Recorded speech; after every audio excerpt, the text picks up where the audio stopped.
میرے اللہ میرے داتا زمانے سارے تیرے نے حمد تیری ثنا تیری ترانے سارے تیرے نے۔ پیارے نبی صلی اللہ علیہ وسلم اپنے صحابہ کو تسلی دے رہے، دلاسا دے رہے کہ میں موجود ہوں اور میری موجودگی میں اگر دجال نکل آیا تو میں کافی ہوں تمہاری طرف سے۔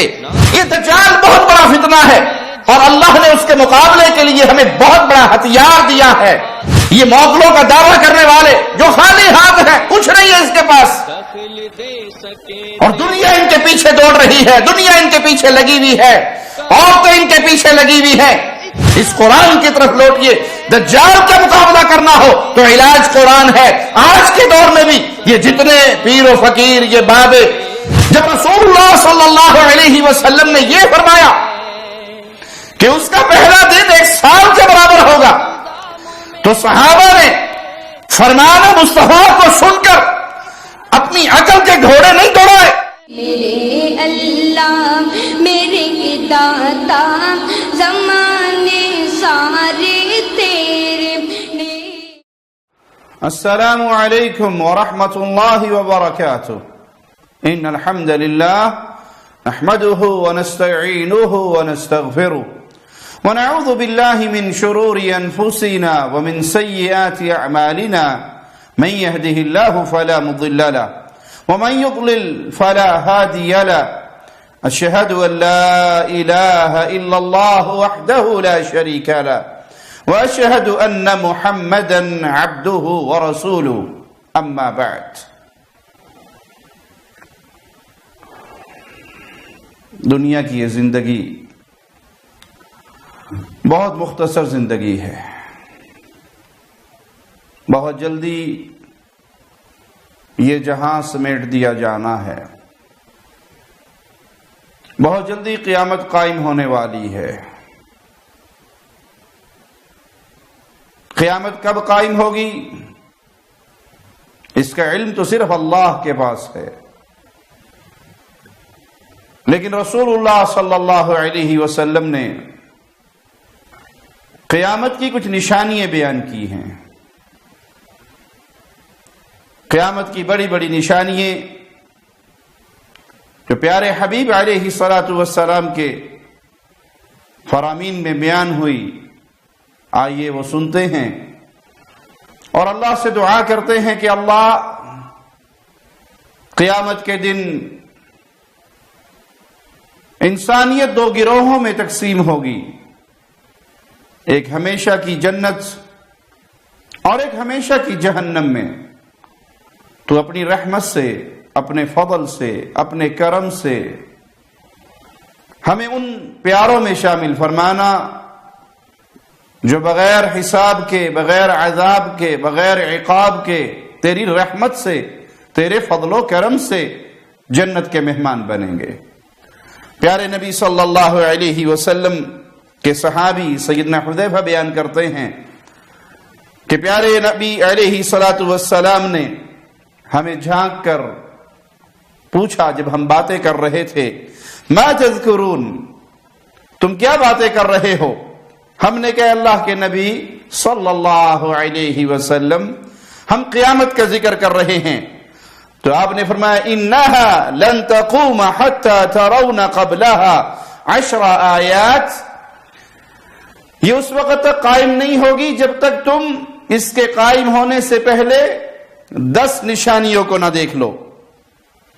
پھر رسول کریم صلی اللہ علیہ وسلم آپ نے وہ نشانیاں بیان کی، دھوئیں کے نمودار ہونے، دجال کے ظہور، دابۃ الارض، زمین سے نمودار ہونے والا عجیب الخلقت جانور، سورج کے مغرب سے طلوع ہونے، عیسیٰ ابن مریم کا نزول، یاجوج ماجوج، اور 3 جگہ زمین کا دھنسنا، ایک مشرق میں، دوسرا مغرب میں، اور تیسرا جزیرہ عرب میں، اور آخر میں یمن سے ایک آگ نکلے گی جو لوگوں کو ان کے میدان محشر کی طرف دھکیلے گی۔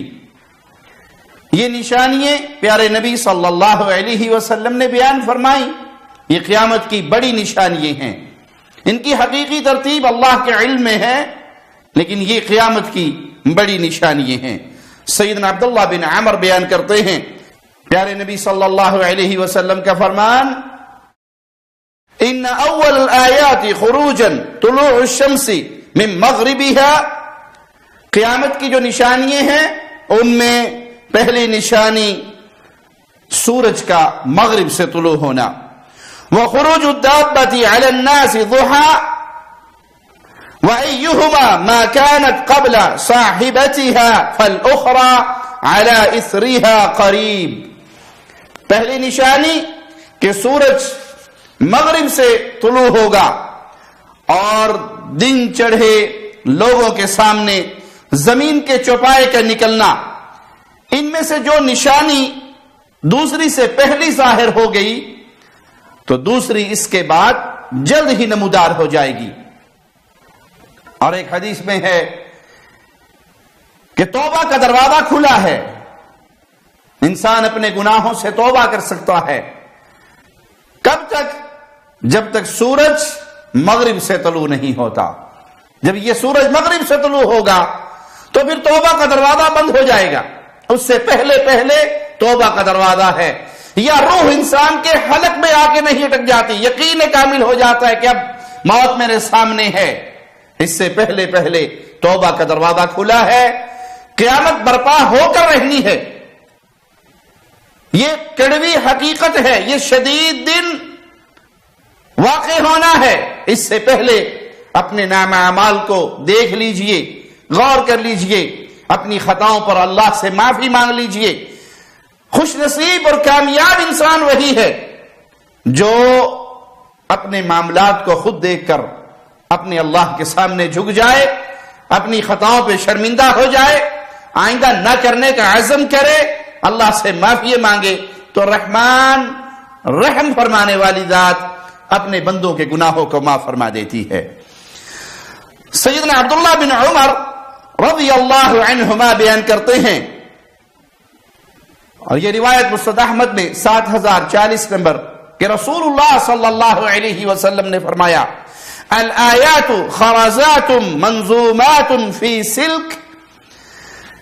قیامت کی نشانیاں ایسے ہیں جیسے لڑی کے اندر پروئے ہوئے موتی ہوتے ہیں. فَإِن يُقْطَعِ السِّلْكُ يَتْبَعْ بَعْضُهَا بَعْضًا.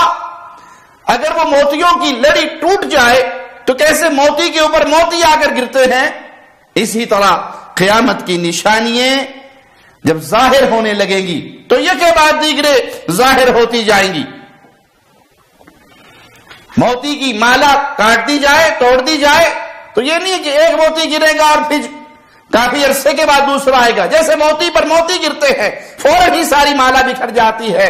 جب قیامت کی یہ بڑی نشانیاں ظاہر ہونے لگیں گی تو ایک کے بعد دوسری، ایک کے بعد دوسری یہ نشانیاں ظاہر ہوں گی.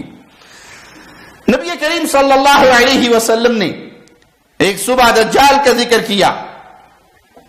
دوران گفتگو آپ علیہ الصلوۃ والسلام کبھی اپنی آواز کو دھیما کرتے اور کبھی اپنی آواز کو بلند کرتے. صحابہ کہتے ہیں ہمیں یوں لگا کہ ہمارے قریب جو یہ کھجوروں کا جھنڈ ہے گویا دجال اسی کے اندر ہے. جب شام کو آپ واپس آئے تو ہم اسی تاثر میں اور اسی پریشانی میں تھے. رسول اللہ صلی اللہ علیہ وسلم نے ہماری پریشانیوں کو بھاپ لیا اور ہم سے پوچھا ما شأنکم، کیا ہوا تمہیں؟ ہم نے بتایا کہ اللہ کے نبی صلی اللہ علیہ وسلم آپ گفتگو کرتے ہوئے کبھی اپنی آواز کو بہت دھیما کر لیتے اور کبھی اونچی کر لیتے. تو ہم تو ڈر گئے اور یہ سمجھا کہ شاید انہی جھاڑیوں کے پیچھے دجال ہے، فوری نکلنے والا ہے. تو پیارے نبی صلی اللہ علیہ وسلم نے فرمایا غیر الدجال اخوفنی علیکم، مجھے تم لوگوں پر دجال کے علاوہ دیگر فتنوں کا زیادہ خوف ہے. اور بعض روایات کے اندر ریاکاری کا فتنہ اس کا ذکر ہوا. آپ نے فرمایا کہ دجال کا فتنہ تو واقعی بہت بڑا ہے، لیکن مجھے تم پر زیادہ خوف دجال کے علاوہ باقی فتنوں کا ہے. ان یخرج وانا فیکم فانا حجیجہ دونکم، اگر دجال نکلتا ہے اور میں تمہارے درمیان موجود ہوں تو میں تمہاری طرف سے اس کی تکذیب اور اس کے مقابلے کے لیے، اس کے خلاف دلائل دینے کے لیے میں کافی رہوں گا۔ پیارے نبی صلی اللہ علیہ وسلم اپنے صحابہ کو تسلی دے رہے، دلاسا دے رہے کہ میں موجود ہوں اور میری موجودگی میں اگر دجال نکل آیا تو میں کافی ہوں تمہاری طرف سے۔ وَإِن يَخْرُجْ وَلَسْتُ فِيكُمْ، اور اگر وہ اس حال میں نکلا کہ میں تمہارے درمیان نہ ہوا، معنی کیا؟ نبی کریم صلی اللہ علیہ وسلم اپنے صحابہ کے درمیان نہ ہوئے کا معنی کہ آپ فوت ہو جائیں، آپ یہ دنیا چھوڑ جائیں، اللہ کی جنتوں کے مہمان بن جائیں، تو یاد کر لیجئے یہ پیارے نبی صلی اللہ علیہ وسلم کے الفاظ ہیں جو صحیح مسلم میں 2937 نمبر روایت ہے، وَإِن يَخْرُجْ وَلَسْتُ فِيكُمْ، وہ اس حال میں اگر نکلا کہ میں تمہارے درمیان نہیں ہوں، تو یہ عقیدہ باطل ہے کہ نبی کریم صلی اللہ علیہ وسلم آج بھی مدینہ کے اندر موجود ہیں، جن کی نظریں کھلی ہوئی ہیں ان کو نظر آتے ہیں، جن کی بینائی اندھی ہو گئی ہے وہ نہیں دیکھ سکتے، وگرنہ آپ وہاں مجالس کرتے ہیں، لوگ آپ کی زیارت کرتے ہیں، آپ کی محفلیں سجتی ہیں۔ یہ پیروں نے، فقیروں نے، صوفیوں نے، قبر پرستوں نے کھانے پینے کا ڈھونگ اور دھندا بنایا ہوا ہے، رسول اللہ صلی اللہ علیہ وسلم کے مبارک نام کو اپنے پیٹ کی جہنم بھرنے کا ذریعہ بنایا ہے، وگرنہ کتاب و سنت کے واضح دلائل اس بات پر گواہی دیتے ہیں کہ رسول اللہ صلی اللہ علیہ وسلم 63 سال اپنی زندگی پوری فرما کر اللہ کی جنتوں کی طرف منتقل ہو گئے۔ یہ آپ جس حجرہ میں دفن ہوئے یہ جنت کا ٹکڑا ہے، دنیاوی زندگی آپ کی ختم ہو گئی، آپ برزخی زندگی میں ہیں، آخرت کی زندگی میں ہیں، اللہ کی جنتوں کے مہمان ہیں۔ اب دنیا میں نہیں کہ آج وہ کسی پیر صاحب کے عرس پہ تشریف لائیں اور کل کسی پیر صاحب کے عرس پہ تشریف لائیں اور کبھی کسی شہر میں پہنچے اور کبھی کسی شہر میں، یہ کھانے پینے کے ڈھونگ قبر پرستوں نے بنائے ہیں، جس کی دلیل نہ اللہ کی کتاب میں ہے نہ رسول اللہ صلی اللہ علیہ وسلم کی حدیث میں ہے۔ آپ نے فرمایا کہ وہ اس حال میں نکلے کہ میں تمہارے درمیان نہیں، تو ہر آدمی اپنی طرف سے حجت قائم کرنے والا وہ خود ہوگا۔ واللہ خلیفتی علی کل مسلم، اور اللہ ہر مسلمان پر میرا خلیفہ یعنی خود نگہبان ہوگا۔ پھر آپ علیہ الصلوۃ والسلام نے اس دجال کی بعض نشانیوں کا ذکر کیا کہ وہ گچھے دار بالوں والا ایک جوان شخص ہے، عینہ طافیہ، اس کی ایک آنکھ بے نور ہے، میں اسے عبد العزہ سے تشبیہ دیتا ہوں۔ رسول کریم صلی اللہ علیہ وسلم بہت پیارا علاج اس حدیث میں بیان کر رہے، دجال سے مقابلے کا علاج رسول اللہ صلی اللہ علیہ وسلم کی حدیث، فمن ادرکہ منکم فلیقرأ علیہ فواتح سورۃ الکہف، تم میں سے اگر کسی کا ٹاکرا اس سے ہو جائے، جس وقت وہ ظاہر ہو، تو اہل ایمان تم کرنا کیا؟ اس کو دیکھ کر سورۃ کہف کی ابتدائی آیات اس کی تلاوت کرنا، سورۃ کہف کی ابتدائی آیات، یہ علاج ہے دجال کا، وہ اس کا مقابلہ نہیں کر سکتا، یہ آیات اس پر بھاری ہے، ان آیات کو یاد کیجئے، ان آیات کو حفظ کیجئے، اپنے بچوں کو حفظ کروائیے۔ دجال سے مقابلے کا 90 نسخہ سورۃ کہف کی ابتدائی آیات، انہ خارج خلة بین الشام والعراق، وہ عراق اور شام کے درمیان ایک رستے سے نکل کر آئے گا، فعاثا یمینا وعاثا شمالا یا عباد اللہ فاثبتوا، وہ دائیں اور بائیں تباہی نچاتا ہوا آئے گا، تباہی کرتا ہوا آئے گا، اے اللہ کے بندو تم ثابت قدم رہنا، اس کے فتنوں کا شکار نہ ہونا، بلکہ اس کا مقابلہ کرنا قرآن حکیم سے۔ یہ دجال بہت بڑا فتنہ ہے اور اللہ نے اس کے مقابلے کے لیے ہمیں بہت بڑا ہتھیار دیا ہے، اور وہ ہتھیار قرآن حکیم کی آیات، سورۃ کہف کی ابتدائی آیات۔ آج بھی شیاطین اس دجال سے پہلے اس کا راستہ ہموار کرنے والے اسی کے طرز پہ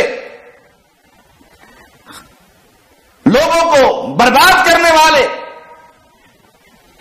اور لوگ ان کی باتوں میں آئیں گے۔ دجال کو تو اللہ نے بطور آزمائش کچھ قوت دی ہوگی، لیکن آج یہ پیر فقیر، یہ گدی نشین، یہ تعویذ گنڈوں والے، یہ جنات کے پجاری، یہ موکلوں کا دعویٰ کرنے والے جو خالی ہاتھ ہیں، کچھ نہیں ہے اس کے پاس، اور دنیا ان کے پیچھے دوڑ رہی ہے، دنیا ان کے پیچھے لگی ہوئی ہے، عورتیں ان کے پیچھے لگی ہوئی ہیں، یہ عزتوں کے بھی ڈاکو ہے، یہ مال کے بھی ڈاکو ہے، یہ دین اور ایمان کے بھی ڈاکو ہے، اور دنیا پاگل ہو کے ان کے پیچھے لگی ہوئی۔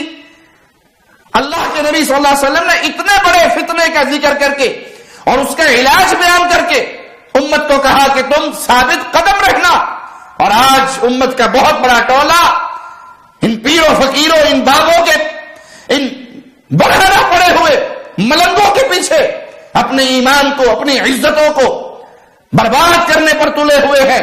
مزارات آباد ہیں، خانقاہیں آباد ہیں، تعویذ گنڈوں کی فروشی کے مراکز آباد ہیں، بارہا 20 کیس دنیا کے سامنے واضح ہو چکے ہیں۔ کہاں کہاں کن کن ڈھیریوں پہ عورتوں کی عزتیں لٹتی ہیں، کہاں کہاں سے بچکیاں اغوا ہوتی ہیں، کس طرح زنا کے بازار ان مزارات، ان خانقاہوں، ان درباروں درگاہوں کے پردے کے پیچھے چل رہے ہیں۔ لیکن عقل لینے والے، سمجھنے والے، غور کرنے والے بہت تھوڑے ہیں۔ وہ دجال جس کے پاس بطور فتنہ بہت کچھ ہوگا، اس کا علاج قرآن ہے۔ اگر آج بھی آپ کو یہ شک پڑ گیا کہ آپ کے اوپر جنات کا سایہ ہو گیا، آپ کے اوپر کوئی اور معاملہ ہو گیا، تو اللہ کے کلام کی طرف لوٹئے، نہ کہ ان عزتوں کے ڈاکو اور ایمان کے ڈاکوؤں کی طرف میں جائیں، جن کو اپنی طہارت کا نہیں پتا، جن کو اپنے غسل کا نہیں پتا، جنہیں اسلامی آداب کا نہیں پتا۔ ایک پیر صاحب کو ہم نے دیکھا، پیر دم مدار کا ملنگ، اس نے اپنے سر پہ بہت بڑی پگڑی باندھی ہوئی، اور وہ جب پگڑی کھولتا ہے تو کئی فٹ لمبے اس کے بال۔ نعرے تکبیر، نعرے رسالت، نعرے رسالت۔ اے بچوں بیٹھ جاؤ نیچے، نیچے بیٹھ جاؤ، نیچے بیٹھو، نیچے بیٹھو، بیٹھ جاؤ، نیچے بیٹھ جاؤ۔ سبحان اللہ، سبحان اللہ، سبحان اللہ، سبحان اللہ۔ نعرے تکبیر، نعرے رسالت، جشن عید میلاد النبی، علماء اہل سنت، دم مدار، دم مدار۔ سبحان اللہ، سبحان اللہ۔ اب صبح کو کوئی بچیا یا گھر والی جن کے شوہر یا موجود ہو، وہ اپنے شوہر کا سر مت کھانا کہ بابا سے پوچھ کیا کون سا تیل لگاتے ہیں، ورنہ تم صبح پریشان کرو گے کیا لگاتے ہیں۔ یہ بالوں میں نہ تو کوئی تیل لگتا ہے، نہ تو کوئی شیمپو لگتا ہے، نہ ان بالوں کو روزانہ دھلا جاتا ہے۔ یہ سرکار قطب مدار کی کرامت کے بال ہے۔ الحمدللہ ہم نے دیکھا ہے کہ ایک عورت، ایک بچی جب جوانی کی طرف بڑھتی ہے تو اس کے بال بڑھنا شروع ہوتے ہیں، لیکن جیسی وہ 30، 35، 40 کی عمر میں ہوتی ہے، اس کی جوانی ادھر جاتی ہے، اس کے بال ادھر جاتے ہیں۔ لیکن الحمدللہ مدار کے ملنگوں کے بال ہے کہ ان کی عمر جتنی بڑھتی ہے اتنے ان کے بال بھی بڑھتے ہیں۔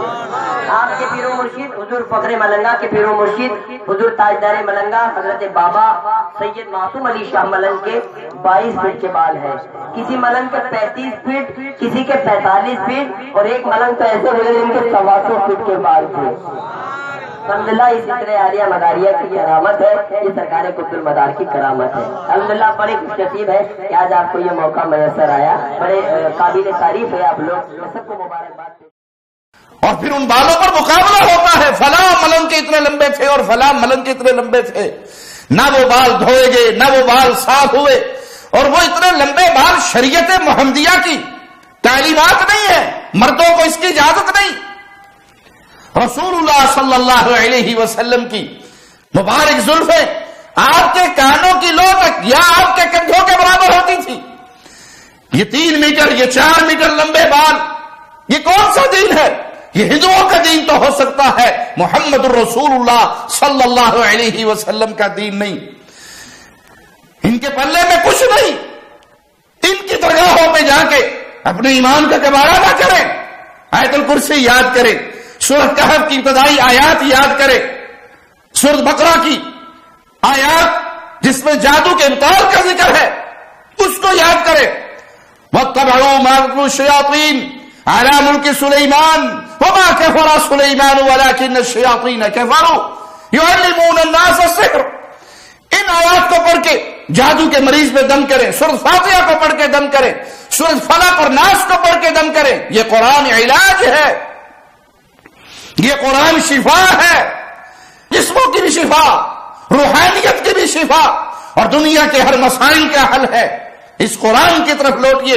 دجال کا مقابلہ کرنا ہو تو علاج قرآن ہے. آج کے دور میں بھی یہ جتنے پیر و فقیر, یہ بابے, یہ دنیا کے لالچی جنہوں نے چادر سبز اوڑی ہوئی ہے, ہر حقیقت میں یہ دنیا کے ٹکڑوں کے پیچھے دین و ایمان کا بیڑا غرق کرنے پہ تلے ہوئے ہیں. ان کے در پہ جانے کی ضرورت نہیں. اپنی بیماریوں میں, اپنی تکلیفوں میں, اپنی مصیبتوں میں, اپنے غموں میں قرآن کی طرف لوٹیے اور قرآن سے علاج کروائیے. رسول اللہ صلی اللہ علیہ وسلم سے صحابہ نے سوال کیا, اللہ کے نبی علیہ الصلوۃ والسلام, دجال اس دنیا پہ کتنے دن باقی رہے گا؟ تو آپ علیہ الصلوۃ والسلام نے فرمایا 40 یوما, وہ 40 دن اس دنیا پہ گزارے گا. یوم کے سنہ و یوم کے شہر و یوم کے جمعہ, اس کا ایک دن سال کے برابر ہوگا, اس کا دوسرا دن مہینے کے برابر ہوگا, اس کا ایک دن جمعے کے برابر ہوگا. وَصَائِرُ أَيَّامِهِ كَأَيَّامِكُمْ, اور باقی سارے ایام تمہارے عام ایام کے برابر ہوں گے. قربان جائیں صحابہ کے فہم پر. جب رسول اللہ صلی اللہ علیہ وسلم نے یہ فرمایا کہ اس کا پہلا دن ایک سال کے برابر ہوگا, تو صحابہ نے فرمان مصطفیٰ کو سن کر اپنی عقل کے گھوڑے نہیں دوڑائے کہ یہ کیسے ہو سکتا ہے کہ دن ایک ہو اور لمبا ایک سال جتنا ہو. یہ بات عقل میں نہیں آتی. جیسے آج بہت سے منکرین حدیث گمراہ ہو جاتے ہیں, رسول اللہ صلی اللہ علیہ وسلم کی حدیث کو سنتے ہیں اور پھر اس کو اپنی عقل کی کسوٹی پہ پرکھتے ہیں اور کہتے ہیں جی یہ بات عقل میں نہیں آتی. حدیث تو صحیح ہے, صحیح بخاری میں ہے, سندن بھی صحیح ہے, لیکن میری عقل چیخ چیخ کر کہہ رہی ہے کہ یہ یہودیوں کا جھوٹ ہے جو گھڑ کے حدیث کے نام پہ پھیلا دیا گیا. اس کی کوئی حقیقت نہیں. صحابہ کے ایمان کا انداز چیک کیجئے. آپ نے فرمایا اس کا پہلا دن ایک سال لمبا ہوگا, تو صحابہ نے کہا اے اللہ کے نبی صلی اللہ علیہ وسلم, اس سال بھر لمبے دن میں ہم صرف 5 نمازیں پڑھیں گے, کافی رہے گی ہمارے لیے 5 نمازیں, ہماری نمازوں کا کیا بنے گا؟ یہ سوال نہیں ہوا کہ یہ کیسے ہو سکتا ہے, یہ بات عقل میں نہیں آتی. یہ عقلانی اور عقل پرست, ان کا فہم سلف سے کوئی تعلق نہیں. صحابہ کا فہم کتنا پیارا کہ بات سنی اور فوراً تصدیق کر دی, عقل میں آئے یا نہ آئے. ہاں اپنے معاملات پر سوال کیا کہ ہم نمازیں 5 پڑھیں گے یا ہم نمازوں کا کیا کریں گے, تو آپ نے فرمایا لا اقدروا له قدرا, نہیں 5 نمازیں نہیں پڑھنی, بلکہ ان کے درمیانی اوقات کے مطابق اندازہ کرنا اور اس اندازے کے مطابق نمازیں ادا کرنا. ہم نے عرض کی اللہ کے رسول صلی اللہ علیہ وسلم, زمین میں اس کی سرعت رفتار کیا ہوگی؟ تو آپ نے فرمایا کالغیث, وہ ایسے بادل کی طرح کہ جس کو ہوا ہانکتی پھرے تیزی کے ساتھ, جس طرح ہوا بادل کو اڑاتی ہے. فیأتی علی القوم فیدعوہم فیؤمنون بہ, وہ ایک قوم کے پاس آئے گا اور ان کو دعوت دے گا, وہ قوم اس پر ایمان لے کر آئے گی. وَيَسْتَجِيبُونَ لَهُ, اس کی بات مانے گی, اس کی فرمانبرداری کرے گی. فَيَأْمُرُ السَّمَاءَ فَتُمْطِرُ, وہ حکم دے گا آسمان کو کہ برس, تو آسمان سے بارش برسے گی. وہ زمین کو حکم دے گا کہ فصلیں اگاؤ, تو زمین فصلیں اگانا شروع کر دے گی. شام کے وقت ان کے جانور چارہ چر کے چراگاہوں سے جب واپس آئیں گے تو ان کے کوہان سب سے اونچے ہوں گے اور تھن انتہائی زیادہ دودھ سے بھرے ہوئے ہوں گے. پھر وہ ایک اور قوم کے پاس جائے گا, ان کو دعوت دے گا، وہ قوم انکار کر دے گی، اس کی دعوت کو تسلیم نہیں کرے گی، اس کو جھوٹا قرار دے گی اور اس کی دعوت کو ٹھکرا دے گی، وہ ان کو چھوڑ کے چلا جائے گا۔ اللہ کی طرف سے آزمائش ان کے لیے کتنی بڑی ہوگی کہ اس کے جانے کے بعد وہ قحط کا شکار ہو جائیں گے، ان کے مال مویشیوں میں سے ان کے ہاتھ میں کچھ باقی نہ رہے گا، ان کی زمین بنجر ہو جائے گی۔ یہ اس کے پاس بطور آزمائش کی چیزیں اللہ مالک نے اسے عطا کی۔ آج جن لوگوں کے پلے میں تم ان کے قدموں میں سجدہ ریز ہو، یہ تمہاری طرح کے انسان ہے، ان کے پلے میں کچھ نہیں، ان کے اختیار میں کچھ نہیں۔ یہ جھوٹ کی قصے اور کہانیاں تمہیں سنا کر تمہارے ایمان کا بیڑا غرق کرتے ہیں۔ جس دجال کو بطور آزمائش اتنا کچھ ملا ہوگا، اس کا علاج رسول اللہ صلی اللہ علیہ وسلم نے سورۃ کہف کی ابتدائی آیات بیان کی۔ آج جن کے پیچھے بھاگ رہے ہو، جن پیروں فقیروں کے پیچھے اپنے ایمان کا بیڑا غرق کر لیا ہے، عقیدہ توحید کو بھلا بیٹھے ہو، انہی کو سب کچھ کرنی بھرنی دھرنی والا تم نے سمجھ لیا ہے، ان کے تو اختیار میں کچھ نہیں ہے۔ دجال کے اختیار سنو، اس کی حالت کیا ہے۔ پیارے نبی صلی اللہ علیہ وسلم نے فرمایا، وہ ایک نوجوان کو بلائے گا، ہنستا مسکراتا ہوا نوجوان، وہ اس کو تلوار مارے گا، قتل کر دے گا، اور ان کے درمیان میں سے 2 ٹکڑے کر دے گا، اور پھر اس کو حکم دے گا، وہ نوجوان زندہ ہو کے کھڑا ہو جائے گا۔ یہ تو نہ کسی کو مار سکتے اور نہ ہی کسی کو زندہ کر سکتے، جھوٹی کہانی آپ کو سنائیں گے، فلاں بابے نے 12 سال کے ڈوبے ہوئے فلاں کشتی کو پار لگا دیا تھا، مروں کو زندہ کر دیا تھا، وہ بابا فلاں مردے کو زندہ کرتا تھا، وہ بابا فلاں مردے کو زندہ کرتا تھا۔ یہ کہانیاں ہیں، یہ قصے ہیں، یہ جھوٹ ہے۔ لیکن دجال لوگوں کے سامنے وہ زندہ اس نوجوان کو قتل کر کے اس کے جسم کے درمیان سے اسے چیر دے گا، اور پھر اسے حکم دے گا اور وہ زندہ ہو جائے گا، ہنستا ہوا مسکراتا ہوا اٹھ جائے گا۔ یہی حال ہوگا کہ اللہ تعالی عیسیٰ ابن مریم ان کو مبعوث فرمائے گا۔ وہ دمشق کے مشرقی حصے میں ایک سفید مینار کے قریب فرشتوں کے کندھوں پہ ہاتھ رکھتے ہوئے اتریں گے۔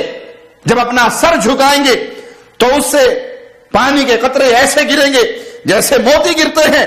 کسی کافر کے لیے جو آپ کی سانس کی خوشبو پائے، مرنے کے سوا کوئی چارہ نہ ہوگا، اور ان کی سانس کی خوشبو وہاں تک پہنچے گی جہاں تک ان کی نظر پہنچ رہی ہوگی۔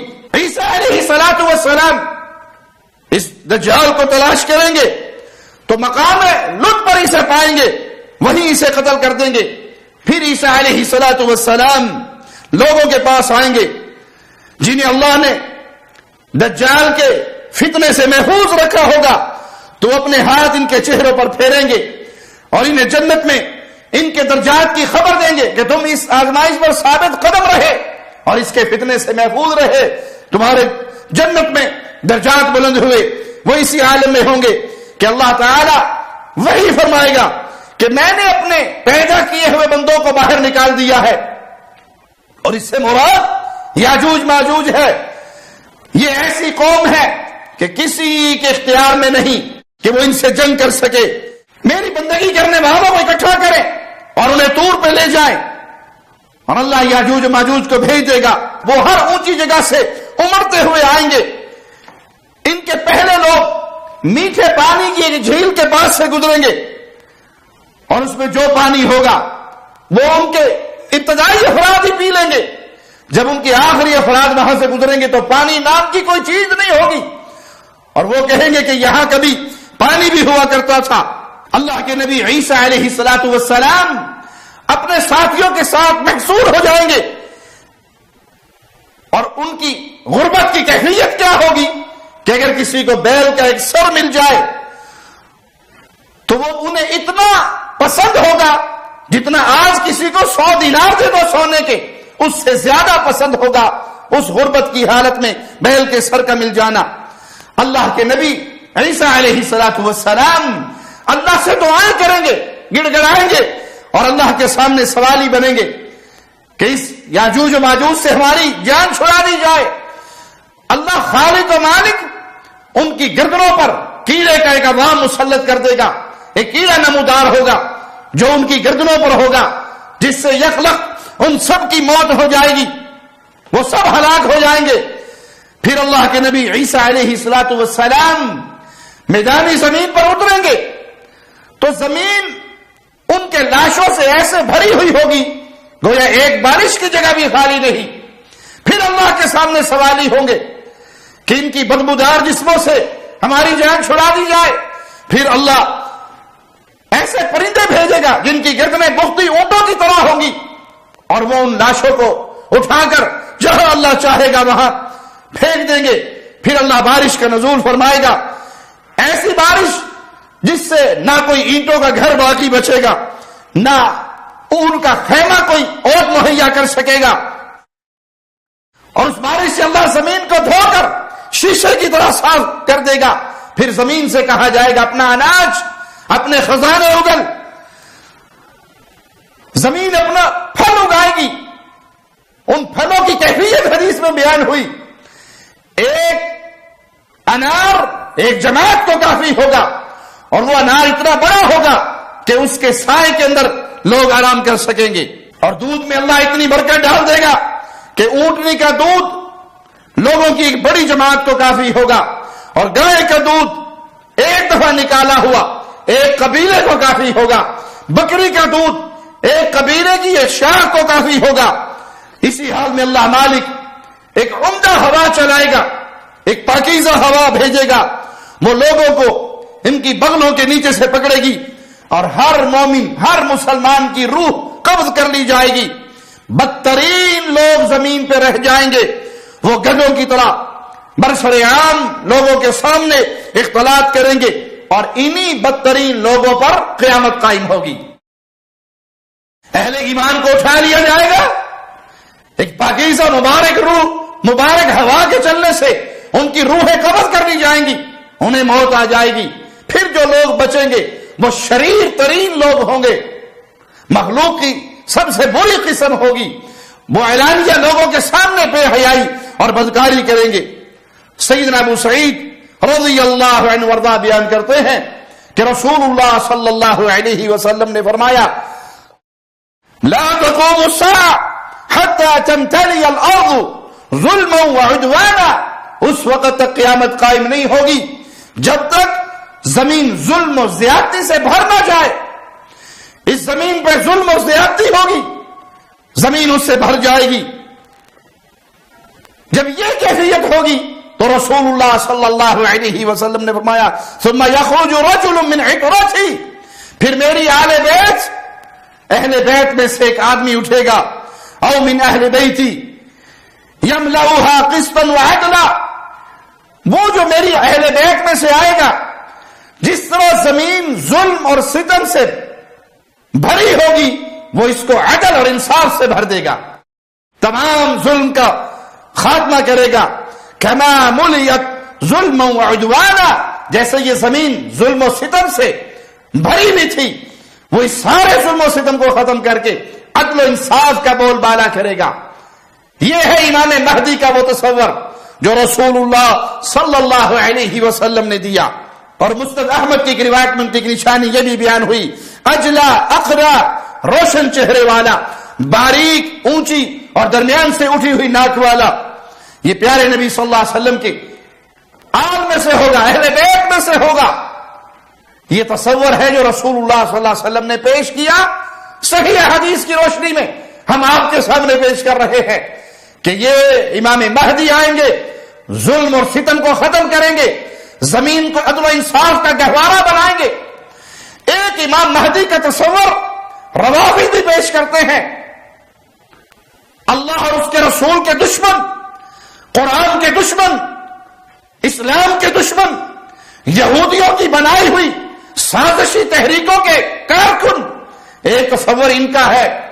سنیے اس ظالم مجرم کو، یہ کہتا ہے کہ مولا روزہ رسول پہ جانے کے بعد پوچھیں گے کہ اے لوگو، یہ میرے جد اللہ کے نبی کے دائیں اور بائیں کون ہیں؟ بحر الانوار کی روایت علامہ مجلسی لکھتے ہیں کہ جب مولا پوچھیں گے تو لوگ بتائیں گے فلاں فلاں کی قبر ہے، مولا کہیں گے نا باہر نکالو۔ باہر نکالنے کے بعد مولا کہیں گے سوکھا درخت ہوگا، مولا کہیں گے نا درخت پہ لکھا دو۔ جیسے ہی سوکھے درخت پر دونوں کو لٹکایا جائے گا وہ درخت ہرا بھرا ہو جائے گا. پھر مولا کہیں گے کہ جاؤ یہودیوں کا فلاں فلاں جگہ کسی زمانے میں قبرستان تھا, وہاں ایک شخص اور دفن ہے, 30 کو بھی لے کر آؤ. مولا اسے بھی وہاں سے نکلوائیں گے اور نکلوانے کے بعد ان تینوں کو درخت سے لٹکا دیں گے. سوکھا درخت ہوگا, جیسے ہی انہیں درخت سے لٹکایا جائے گا وہ درخت ہرا بھرا ہو جائے گا. مولا کے لشکر کے کچھ لوگ بغاوت کر دیں گے اور امام زمانے کے مخالف آ کر کھڑے ہو جائیں گے. جب امام کے مخالف آ کر کھڑے ہو جائیں گے مولا حکم دے گی کہ انہیں بھی قتل کر دو. انہیں بھی قتل کر دیا جائے گا. انہیں قتل کرنے کے بعد مولا کہیں گے کہ ان میں آگ لگا دو, ان میں آگ لگا دی جائے. یہ تصور پیارے نبی کے اہل بیت میں سے کسی شخصیت کا نہیں, یہ تو ظالم کا تصور ہے, یہ جابر کا تصور ہے, اور یہ کسی مسلمان کا عمل نہیں ہو سکتا کہ وہ ان کی لاشوں کی توہین کرے جو زندگی بھر بھی پیارے نبی کے ساتھ رہے, مرنے کے بعد بھی پیارے نبی کے ساتھ رہے, آج بھی وہ جنت میں آرام فرما رہے. ان کا وہ ٹھکانہ, میرے نبی کا وہ روضہ, میرے نبی کی وہ منبر اور حجرے کی جگہ وہ جنت کے باغوں میں سے ایک باغ ہے. رسول اللہ بھی جنت میں ہے, ابو بکر بھی جنت میں ہے, عمر بھی جنت میں ہے. جب ابو بکر عمر کی توہین کے بارے میں یہ جملے کہے اور جو یہ اعتقاد رکھے وہ امام مہدی تو دور کی بات ہے, مسلمان بھی نہیں ہو سکتا. یہ تو یہودیوں سے بھی بدتر کسی شخص کی تم نے تصویر کشی کی ہے, اس کو اہل اسلام کبھی بھی مسلمان نہیں مان سکتے. پیارے نبی نے اس امام مہدی کا جو تصور پیش کیا وہ ظلم و ستم کو مٹا کر عدل و انصاف کا بول بالا کرے گا. سیدنا ابو سعید بیان کرتے ہیں کہ رسول اللہ صلی اللہ علیہ وسلم نے فرمایا یخرج فی آخر امتی المہدی یسقیہ اللہ الغیث, میری امت کے آخری دور میں مہدی آئے گا, اللہ بارش سے اسے نوازے گا. وتخرج الارض نباتها, زمین اپنی نباتات کو نکال باہر کرے گی. وَيُعْطِي الْمَالَ صِحَاحًا, وہ مال برابر اور صحیح طریقے سے تقسیم کرے گا. وَتَكْثُرُ الْمَاشِيَةَ, خیر اور برکات کا یہ عالم ہوگا کہ جانور بہت زیادہ ہوں گے. وَتَعْزُمُ الْأُمَّةِ, امت کی تعداد بھی بہت زیادہ ہوگی. يَعِيشُ سَبْعًا أَوْ ثَمَانِيَةً, یعنی حججہ, وہ 7 یا 8 سال تک زندہ رہے گا. امام مہدی کا یہ مقام, یہ مرتبہ, یہ شان, یہ عزت رسول اللہ صلی اللہ علیہ وسلم کی صحیح حدیث سے ثابت ہے. مہدی نہ تو آسمانوں سے نزول کرے گا, نہ پہاڑوں یا غاروں سے نکل کر آئے گا, بلکہ وہ رسول اللہ صلی اللہ علیہ وسلم کی اولاد میں سے ہوں گے, امت کے فرد ہوں گے, پیارے نبی کی مبارک نسل سے ہوں گے, امت کے ایک فرد ہوں گے. اللہ تعالیٰ اس ماحول, اس ذمہ داری کے لیے ان کی اصلاح فرمائے گا. وہ مسلمانوں کے خلیفہ بنیں گے اور مسلمانوں کی جماعت کے اندر اضافہ ہوگا. آسمان سے بھی خیر و برکات کا نزول ہوگا اور زمین سے بھی خیر و برکات کا نزول ہوگا. تو یہ قیامت کی بعض نشانیاں ہیں جو پیارے نبی صلی اللہ علیہ وسلم کی احادیث سے ہمیں جن کا علم ہوا. تو اے پیارے بھائی, یہ قیامت برپا ہو کر رہنی ہے, یہ قیامت برپا ہو کر رہنی ہے. مرنے کے بعد یہ نہیں ہے کہ مٹی ہو گئے, معاملہ ختم ہو گیا. نہیں, ہمیں اٹھایا جانا ہے, ہم نے اللہ کے سامنے پیش ہونا ہے.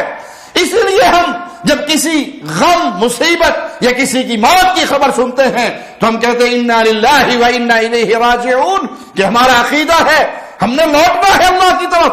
جب ہم نے لوٹنا ہے تو وہاں ہم سے سوال ہونے ہیں, سوال کے بعد یا پھر جنت ہے یا جہنم ہے. تو اللہ کے لیے اس زندگی کو غنیمت جانیے, اس زندگی کو اپنے لیے نعمت جانیے اور اس آخرت کی تیاری کر لیجئے. اللہ سب سے پہلے کہنے والے کو توفیق عطا فرمائے, پھر ہر سننے والے کو توفیق عطا فرمائے کہ وہ اپنی زندگی کا حساب و کتاب لگائے, اپنے دن راتوں کا حساب لگائے. کامیاب ہے وہ جو اپنا حساب خود لگا کے اپنا معاملہ ٹھیک کر لے.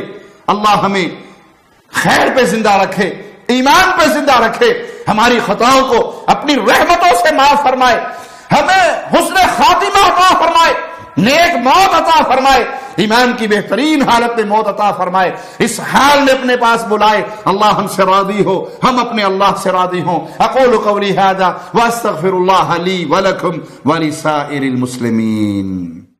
شب گریزاں ہوگی آخر جلوائے خورشید سے، یہ چمن معمور ہوگا نغمائے توحید سے۔